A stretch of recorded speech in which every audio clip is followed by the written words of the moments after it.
Hello student, मैं आपके अपने YouTube channel home science junction में आपका स्वागत करती हूँ।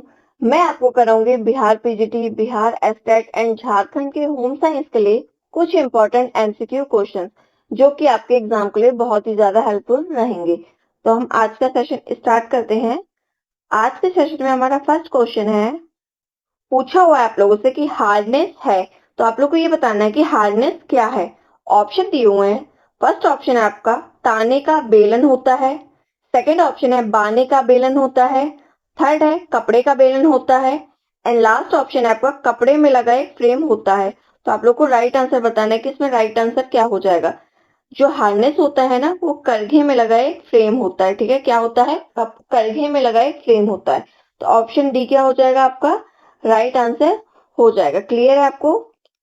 और बुनाई के प्रोसेस के दौरान यह ताने के धागे को ऊपर नीचे करने की क्रिया को क्या करता है? कंट्रोल करता है, यानी कि नियंत्रित करता है। हार्नेस एक फ्रेम जैसी संरचना होती है जिसमें असंख्य तार यानी कि बहुत सारे तार लगे होते हैं, जिसे हैडल कहते हैं। क्या कहते हैं इसे? हैडल के नाम से जाना जाता है। प्रत्येक हैडल में एक छोटा सा छेद यानी कि छिद्र होता है और इन्हीं से क्लॉथ बीम की ओर तक आते हैं। एक छिद्र में से एक धागा गुजारा जाता है। ठीक है, एक छिद्र में से कितना धागा गुजारा जाता है? एक छिद्र से, यानी कि एक छिद्र से एक ही धागे को गुजारा जाएगा। क्लियर है आपको इस क्वेश्चन का आंसर? नेक्स्ट क्वेश्चन है हमारा, पूछा हुआ आप लोगों से, निम्नलिखित में से कौन सी एला कार्टे मेन्यू की विशेषता नहीं है? नहीं दिया हुआ है, ध्यान से पढ़िएगा। क्या पूछा गया है कि एला कार्टे मेन्यू की कौन सी विशेषता नहीं है? ऑप्शन दिए हुए इसमें।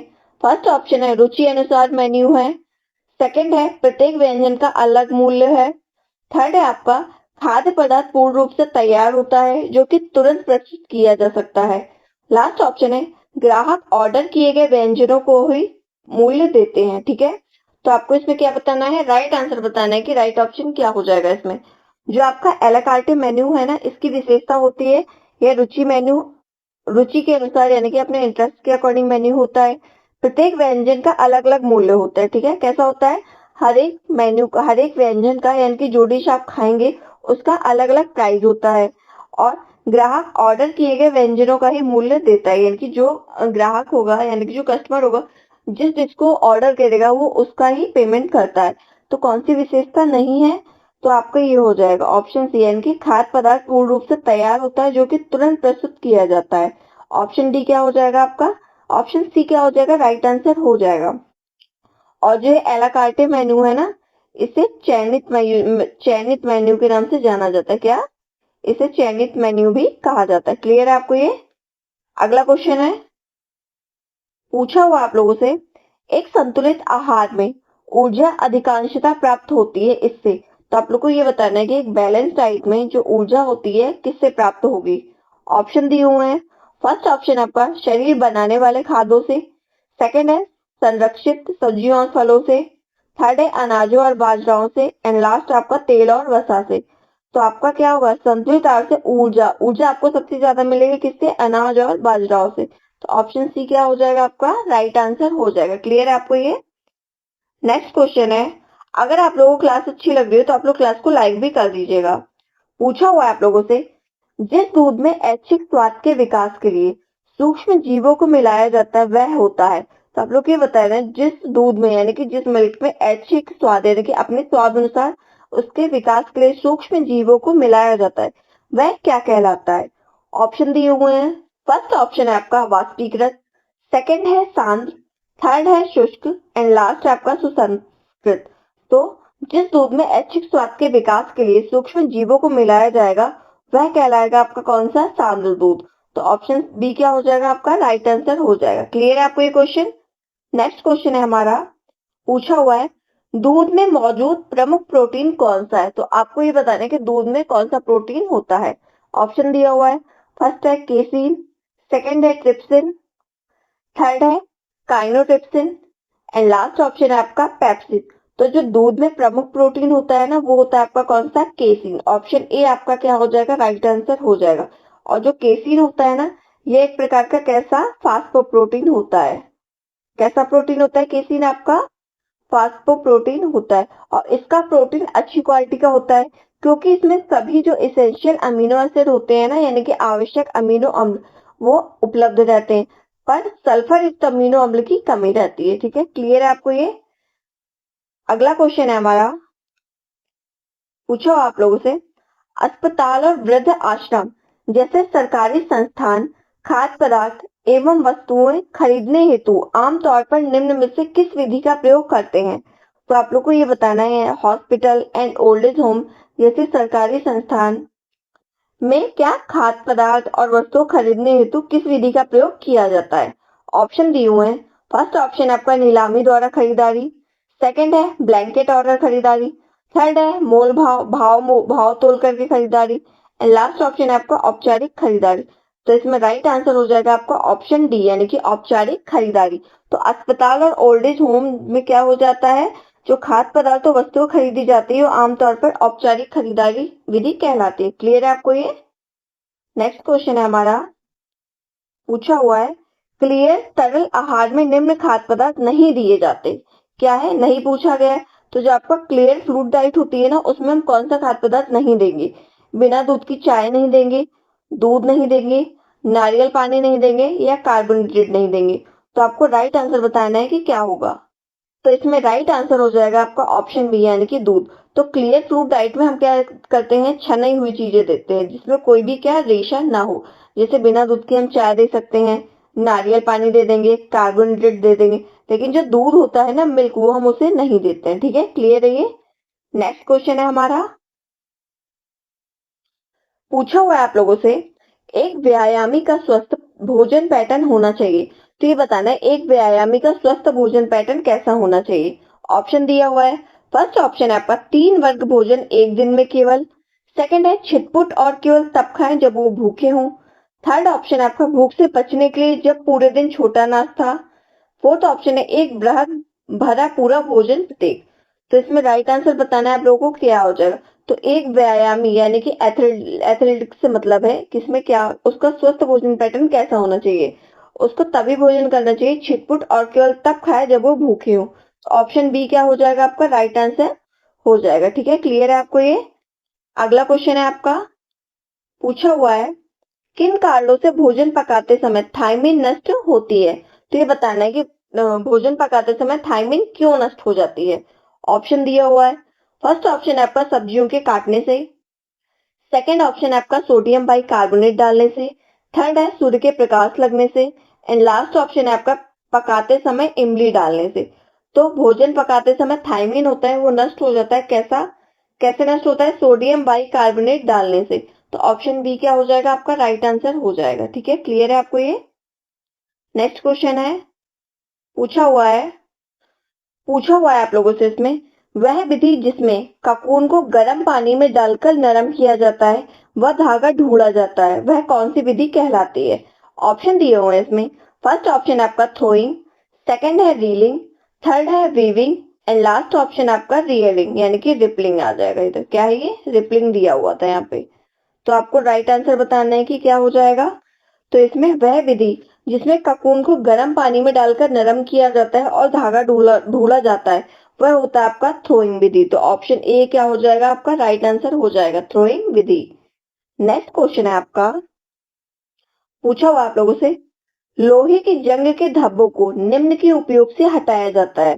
तो आपको ये बताना है कि जो लोहे के जंग का जो स्टेन यानी कि धब्बा लग जाता है उसको हम किसका प्रयोग करके हटाएंगे? ऑप्शन दिया हुआ है। फर्स्ट ऑप्शन है एसीटोन, सेकंड है तारपीन का तेल, थर्ड है methylated spirit, and last option है आपका ऑक्सैलिक अम्ल। क्या है? ऑक्सैलिक अम्ल। तो आप लोग को ये बताना है कि इसमें कि राइट आंसर क्या हो जाएगा आपका इसमें। तो लोहे की जंग के धब्बों को हम ऑक्सैलिक अम्ल की सहायता से हटाते हैं। किसकी सहायता से? ऑक्सैलिक एसिड की सहायता से हम हटा सकते हैं। तो ऑप्शन डी क्या हो जाएगा आपका राइट आंसर हो जाएगा। हम लोग क्या करते हैं, धब्बे को पानी में भिगो देते हैं और उस पर ऑक्सैलिक अम्ल की कुछ मात्रा रगड़ देते हैं, कुछ मात्रा डालकर उसमें और रगड़कर थोड़ी थोड़ी देर के लिए धूप में रख देते हैं। फिर जब हमारा वस्त्र यानी कि उससे दाग हमारा साफ हो जाता है तो बाद में हम उसको पानी से खंगाल देते हैं। ठीक है, क्या करते हैं, पानी से खंगाल देते हैं।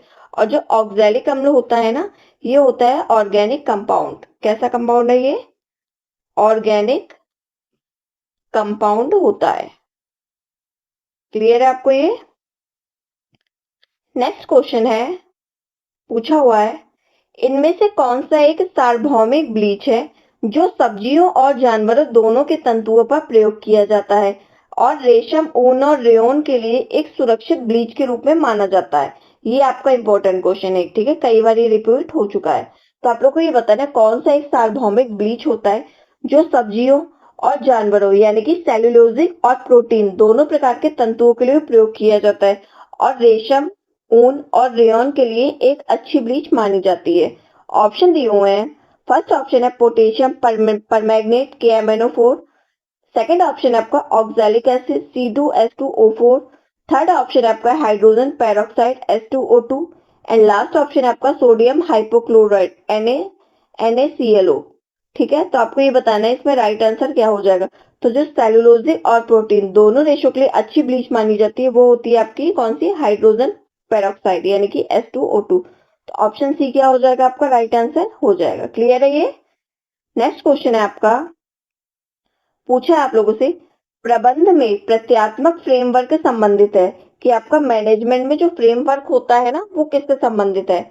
ऑप्शन दिया हुआ है, फर्स्ट ऑप्शन है निर्णय लेने से यानी कि डिसीजन मेकिंग से, सेकंड है प्रत्ययों के विशेष मान्य समूह से, थर्ड ऑप्शन है आपका सामाजिक ज्ञान से एंड लास्ट ऑप्शन है आपका जागरूकता और योग्यता से। तो आपको राइट आंसर बताना है कि क्या हो जाएगा। प्रबंध में प्रत्यात्मक फ्रेमवर्क संबंधित होता है प्रत्ययों के विशेष मान्य समूह से। तो ऑप्शन बी क्या हो जाएगा आपका राइट आंसर हो जाएगा। क्लियर है आपको ये? अगर आप लोगों को क्लास अच्छी लग रही है तो आप लोग क्लास को लाइक कर दीजिएगा और शेयर कर दीजिएगा, ठीक है।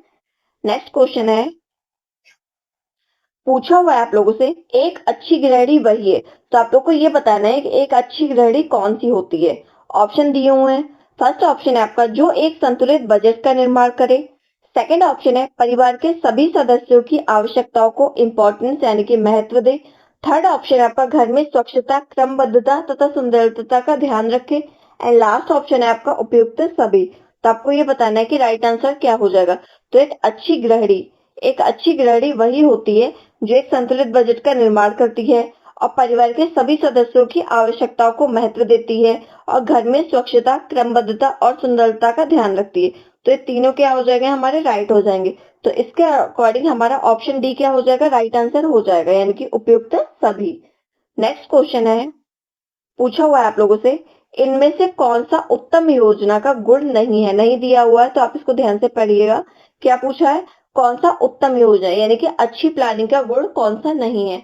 ऑप्शन दिया हुआ है, फर्स्ट ऑप्शन है आपका उसे निरंतर बना रहना चाहिए, सेकंड ऑप्शन है प्रारंभ में स्थायी रहना और कालांतर में बदलना नहीं चाहिए, सेकंड थर्ड ऑप्शन है इसके विभिन्न स्तर अंतर संबंधित है एंड लास्ट ऑप्शन है प्राथमिक आवश्यकताओं को महत्व देना चाहिए। तो आप लोग देखिए इसमें आपको ये बताना है कि राइट आंसर क्या होगा आपका, ठीक है। जो उत्तम योजना होती है ना, जो अच्छी प्लानिंग के गुण होते हैं वो ऐसे होते हैं कि इसे निरंतर बना रहना चाहिए, इसके विभिन्न स्तर जो होते हैं ना यानी कि स्टैंडर्ड अंतर संबंधित होते हैं एक दूसरे से और प्राथमिक आवश्यकता को भी ये महत्व देते हैं। और कौन सा गुण नहीं होता है इसमें, तो प्रारंभ में स्थायी रहना और कालांतर में बदलना नहीं चाहिए। तो ऑप्शन बी आपका राइट आंसर हो जाए क्योंकि ये क्या है, ये आपका एक निगेटिव ऑप्शन है। बल्कि क्या होना चाहिए डिसीजन मेकिंग में और उसमें किसमें, प्लानिंग में क्या होना चाहिए हमारे अच्छी प्लानिंग में कि लचीलापन होना चाहिए। क्या होना चाहिए, लचीलापन होना चाहिए। ऐसा नहीं होना चाहिए कि प्रारंभ में वो तो स्थायी है और कालांतर में बिल्कुल बदलता ही नहीं है, ठीक है। क्लियर है आपको ये। नेक्स्ट क्वेश्चन है, पूछो आप लोगों से, घरेलू बचत के लिए निम्नलिखित विकल्प सर्वोत्तम है। ऑप्शन दिए हुए हैं, फर्स्ट ऑप्शन है बैंक, थर्ड है आपका डाकघर, सेकंड है आपका ए और बी दोनों यानी कि बैंक और डाकघर दोनों एंड लास्ट ऑप्शन है आपका इनमें से कोई नहीं। तो ये बताना है आपको कि राइट आंसर क्या हो जाएगा। देखिए जो घरेलू बचत के लिए सर्वोत्तम विकल्प होता है ना वो बैंक भी होता है और डाकघर भी होता है। तो इसके अकॉर्डिंग क्या हो जाएगा, ऑप्शन ए और बी हमारा राइट आंसर हो जाएगा, ठीक है। क्लियर है आपको ये। तो घरेलू बचत हम अपने बैंक में भी पैसे जमा कर सकते हैं, कई लाभकारी योजनाओं से लाभ उठा सकते हैं और यही चीज हम डाकघर में कर सकते हैं, डाकघर में भी कर सकते हैं, ठीक है। क्लियर है ये। नेक्स्ट क्वेश्चन है, पूछा हुआ है आप लोगों से, भारतीय मानक संस्थान ISI की स्थापना किस वर्ष हुई थी? ठीक है, आप लोग को ये बताना है। ऑप्शन दिए हुए हैं, फर्स्ट ऑप्शन है 1949, सेकंड ऑप्शन है 1950, थर्ड ऑप्शन है आपका 1959 एंड लास्ट ऑप्शन है आपका 1947। तो देखिए आप लोग, जो भारतीय मानक संस्थान ISI है ना, इसकी स्थापना हुई थी 1947 में। कब हुई थी? 6 जनवरी 6 जनवरी 1947 को हुई थी। तो ऑप्शन डी क्या हो जाएगा आपका राइट आंसर हो जाएगा। और जो भारतीय मानक ब्यूरो होता है ना, यानी कि कौन होता है? BIS, यानी कि भारतीय मानक ब्यूरो। इंडिया में राष्ट्रीय मानक निर्धारित यही करता है। कौन करता है? BIS करता है। और ISI की फुल फॉर्म होती है इंडियन स्टैंडर्ड इंस्टीट्यूट। क्या होती है ISI की full form? Indian standard institute. ठीक है। और BIS की फुल फॉर्म कई बार पूछ लिया जाता है आप लोगों से, इसका होता है ब्यूरो ऑफ इंडियन स्टैंडर्ड। क्या होता है BIS की full form? Bureau of Indian standard. ISI की होती है इंडियन स्टैंडर्ड इंस्टीट्यूट। और इसकी स्थापना हुई थी 6 जनवरी 1947। क्लियर है आपको ये? तो आप लोग इससे जुड़े हुए जो फैक्ट है ना, उसको जरूर नोट डाउन कर लीजिएगा। नेक्स्ट क्वेश्चन है, पूछा हुआ है आप लोगों से, एक में सहोदर भाई बहन सम्मिलित होते हैं जो अपने परिवारों के संसाधनों एवं कार्यों को साझा करने के लिए जोड़ते हैं, तो कौन सी फैमिली कहलाती है? आपको ये बताना है। ये आपका विस्तृत परिवार कहलाएगा, संयुक्त परिवार कहलाएगा, एकांकी परिवार कहलाएगा, या आपका मिश्रित परिवार कहलाएगा? आपको ये बताना है। तो की पॉइंट दिया हुआ है क्या? एक में सहोदर भाई बहन सम्मिलित होते हैं जो अपने परिवार के किसके संसाधनों एवं कार्यों को साझा करते हैं, तो ये कहलाएगा आपका विस्तृत परिवार। क्या कहलाएगा? आपका विस्तृत परिवार कहलाता है। तो ऑप्शन ए क्या हो जाएगा आपका राइट आंसर हो जाएगा। क्लियर है आपको ये? नेक्स्ट क्वेश्चन है आपका, पूछा हुआ है आप लोगों से, कार्य सरलीकरण की औपचारिक तकनीक है, तो कार्य सरलीकरण की औपचारिक तकनीक बताने की कौन सी होगी, यानी कि फॉर्मल टेक्निक? ऑप्शन दिए हुए हैं इसमें। फर्स्ट ऑप्शन है प्रोसेस चार्ट, सेकंड है साइक्लोग्राफ, थर्ड है operation chart and last option है आपका पाथवे चार्ट। तो कार्य सरलीकरण की जो औपचारिक तकनीक होती है ना, वो हो जाएगी क्या? साइक्लोग्राफ हो जाती है। ठीक है, क्या हो जाएगी? साइक्लोग्राफ हो जाएगी। तो ऑप्शन बी क्या हो जाएगा? राइट आंसर हो जाएगा आपका। और जो कार्य सरलीकरण होता है ना, कार्य सरलीकरण के द्वारा हम अपने समय की बचत करते हैं, श्रम की बचत करते हैं, ऊर्जा की बचत करते हैं। ठीक है, इस तरह करके हम अपने कार्य को आसान बना सकते हैं। नेक्स्ट क्वेश्चन है आपका, पूछा हुआ है आप लोगों से, घरेलू उपकरणों के निर्माण के लिए आमतौर पर इस्तेमाल किए जाने वाला सर्वाधिक टिकाऊ, लंबे समय तक चलने वाला और चलन अनुरक्षण धातु कौन सा है? ऑप्शन दिया हुआ है। फर्स्ट ऑप्शन है आपका एल्युमिनियम, सेकंड ऑप्शन है आपका स्टेनलेस जंग विरोधी स्टील, थर्ड ऑप्शन है लौह यानी कि आयरन एंड लास्ट ऑप्शन दिया हुआ है तांबा। तो क्वेश्चन में आप लोगों से ये पूछा है, घरेलू उपकरण निर्माण के लिए आमतौर पर इस्तेमाल करने वाला और सर्वाधिक टिकाऊ, लंबे समय तक चलने वाला और चलन में, यानी कि जो आजकल जिसका चलन है, अनुरक्षण धातु पूछा है कौन सा? तो हम लोग डेली अपने एल्युमिनियम के बर्तन में तो खाना खाते नहीं है, और ना ही लोहे के बर्तन में खाते हैं, और ना ही तांबे के बर्तन में खाते हैं। हम नॉर्मली घर में कौन से स्टेंसिल यूज करते हैं? वो होते हैं स्टेनलेस जंग विरोधी स्टील। तो हम किन बर्तनों का यूज करते हैं? स्टील के बर्तनों का यूज करते हैं। ये टिकाऊ भी होते हैं, लंबे समय तक चलते भी हैं और चलन में भी हैं। तो ऑप्शन सी क्या हो जाएगा? राइट आंसर हो जाएगा। क्लियर है आपको ये? नेक्स्ट क्वेश्चन है, अगर आपको क्लास अच्छी लग रही हो तो आप लोग क्लास को लाइक कर दीजिएगा, शेयर कर दीजिएगा, और इसकी जितनी ज्यादा हो सके क्वेश्चंस की आप लोग प्रैक्टिस कीजिएगा, क्योंकि आपका बिहार PGT के एग्जाम जल्दी आने वाला है। ठीक है, क्वेश्चन में पूछा हुआ है, रंगों का हल्कापन व गहरापन कहलाता है, तो आपको ये बताना है कि रंगों का जो हल्कापन और गहरापन होगा वो क्या कहलाएगा? ऑप्शन दिए हुए हैं। फर्स्ट ऑप्शन है ह्यू, सेकंड है वैल्यू, थर्ड है इंटेंसिटी एंड लास्ट ऑप्शन दिया हुआ है स्पेक्ट्रम। तो इसमें राइट आंसर क्या हो जाएगा आपको ये बताना है। तो जो रंगों का हल्कापन और गहरापन होता है ना, वो कहलाता है आपका वैल्यू। तो ऑप्शन बी हो जाएगा आपका राइट आंसर। और जो ह्यू होता है ना, ह्यू होता है रंग का नाम। क्या होता है? रंग का नाम। जैसे आप लोगों के नाम है ना उमी, पूनम, वैसे ही कलर के भी नाम होते हैं। जैसे कलर के क्या नाम होते हैं? Yellow, red. तो जो कलर का नाम होता है ना, वही क्या कहलाता है? वही ह्यू कहलाता है। ठीक है, किस नाम से जानते हैं हम इसको? ह्यू के नाम से जानते हैं। नेक्स्ट क्वेश्चन है, पूछा हुआ आप लोगों से, काला रंग प्रतीक है, तो आपको ये बताना है कि ब्लैक कलर किसका प्रतीक होता है? ऑप्शन दिया हुआ है। फर्स्ट ऑप्शन है त्याग का, सेकंड ऑप्शन है दुख का, थर्ड है शक्ति का एंड लास्ट ऑप्शन है प्रसन्नता का। तो आपको राइट आंसर बताना है कि क्या होगा। जो काला रंग होता है ना, काला रंग प्रतीक होता है किसका? दुख का प्रतीक होता है। तो ऑप्शन बी आपका राइट आंसर हो जाएगा।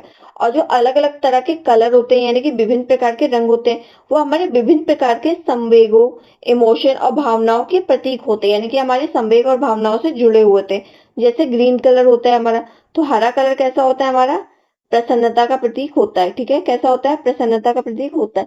जब हम अपने ग्रीन कलर को देखते हैं या पेड़ पौधे देखते हैं, हरियाली देखते हैं, तो हमें किसका अनुभव होता है? प्रसन्नता का अनुभव होता है। कहेंगे अगर हम रेड कलर को देखते हैं तो हमें कैसे? उत्तेजना का अनुभव होता है, गुस्सा आता है हमें। ठीक है, इसी तरह जब हम ब्लू कलर को देखते हैं तो हमें शीतलता यानी कि ठंडक का अनुभव होता है। क्लियर है आपको ये? नेक्स्ट क्वेश्चन है, पूछा हुआ आप लोगों से अपहोल्स्ट्री का उपयोग किया जाता है। तो आप लोग को ये बताना है जो अपहोल्स्ट्री होता है इसका यूज कब किया जाता है। ऑप्शन दिया हुआ है। फर्स्ट ऑप्शन है फर्नीचर को ढकने में, ये बकने नहीं होगा, ये ढकने होगा। क्या हो जाएगा? ढकने में। सेकंड ऑप्शन है आपका फर्श बिछावन में। थर्ड है पलंग पर बिछाने में। एंड लास्ट ऑप्शन है आपका उपयुक्त सभी। तो जो अपहोल्स्ट्री का उपयोग किया जाता है ना, वो उपयोग किया जाता है फर्नीचर को ढकने में। तो ऑप्शन ए क्या हो जाएगा आपका राइट आंसर हो जाएगा। ठीक है, क्लियर है ये? नेक्स्ट क्वेश्चन है, पूछा हुआ आप लोगों से जापानी पुष्प सज्जा में सो इंगित करता है।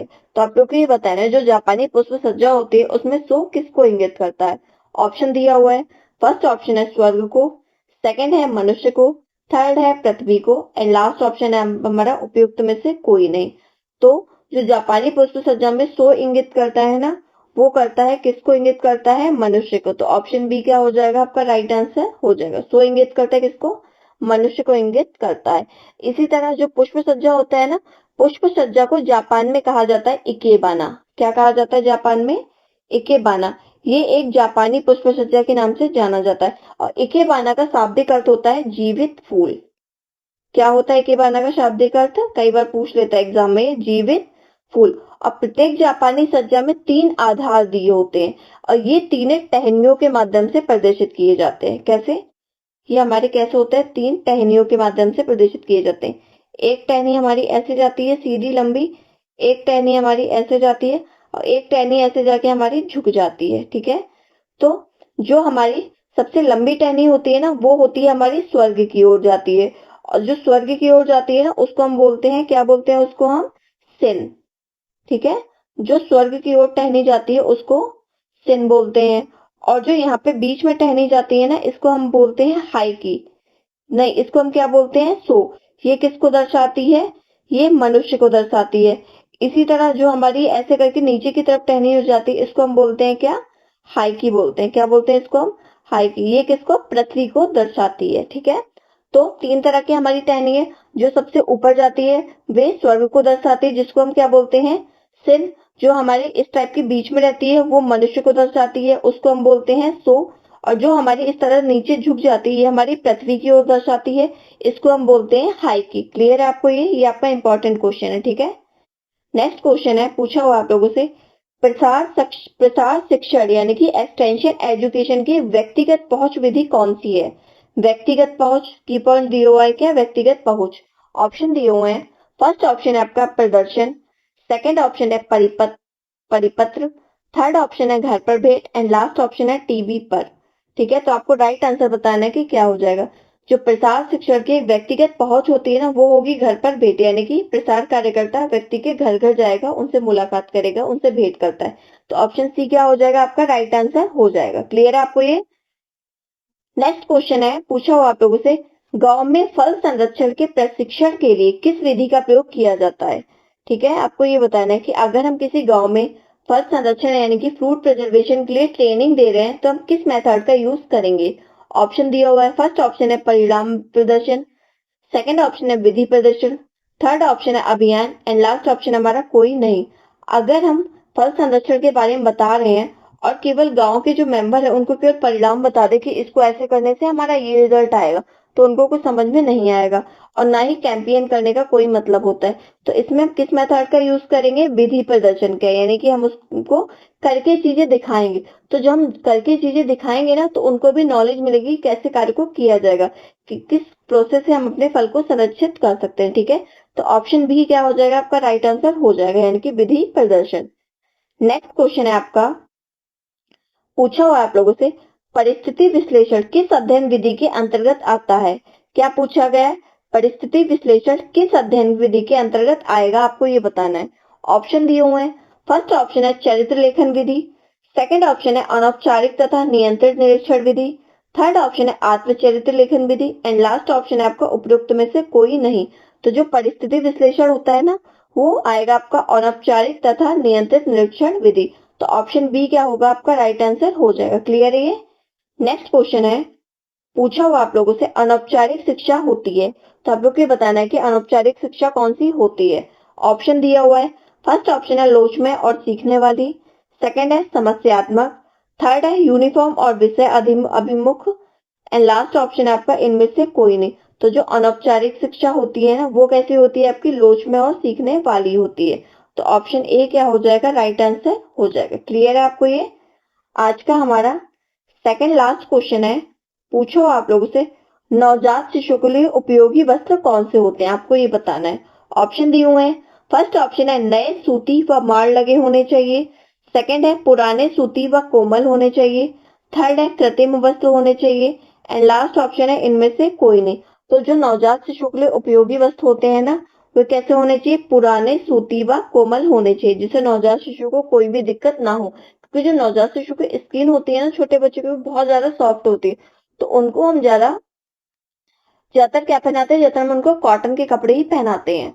नेक्स्ट क्वेश्चन है, लास्ट क्वेश्चन है आज का हमारा, पूछा हुआ है आप लोगों से कि एक व्यक्ति की युक्ति संगत रूप से सोचने और समस्याओं का समाधान करने की क्षमता किसका अंग है? ठीक है, जब एक व्यक्ति युक्ति के संगत रूप से सोचने लगता है, समस्याओं का समाधान करने की उसके अंदर क्षमता आ जाती है, तो ये किसका अंग होगा, आपको ये बताना है। ऑप्शन दिया हुआ है।